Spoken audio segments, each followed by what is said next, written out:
তো দেখো ব্রেকফাস্ট করেই চলে এসেছি রান্না করতে। এখন রান্না করছি উচ্ছে আলু ভাজা আর থোর। এরপর করব চিকেনটা নুন মাখানো আছে, কারণ রান্না করতে আর ভালো লাগছিল না তাই। তো দেখো এখন পেঁয়াজটা ভেজে নিচ্ছি হালকা করে, চটজলদি কীভাবে রান্না করা যায়। এরপর দিয়ে দিলাম আদা বাটা, টমেটো কুচি আর কিছুটা কাঁচা লঙ্কা কুচি দিয়ে ভালোভাবে নেড়ে চেড়ে এর মধ্যে দিয়ে দিয়েছি রসুন বাটা।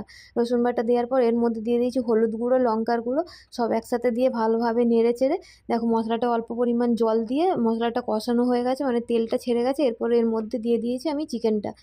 তো দেখো চিকেনটা দেওয়ার পর নেড়ে আমি ঢাকা দিয়ে দিয়েছিলাম কিছুক্ষণের জন্য।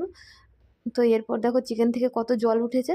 তো চিকেনটা ভালোভাবে কষানো হয়ে গেছে, এর মধ্যে আমি দিয়ে দিলাম মিট মশলা, কারণ আমার কাছে চিকেন মশলাটা শেষ হয়ে গেছিলো। দেখো চিকেনটা কষানোও হয়ে গেছে, এর মধ্যে আমি দিয়ে দিচ্ছি আলু। আলুটা দিয়ে ভালো করে নেড়ে চেড়ে এর মধ্যে জল দিয়ে দেবো। জল দিয়ে কিছুক্ষণ ফুটতে দেবো।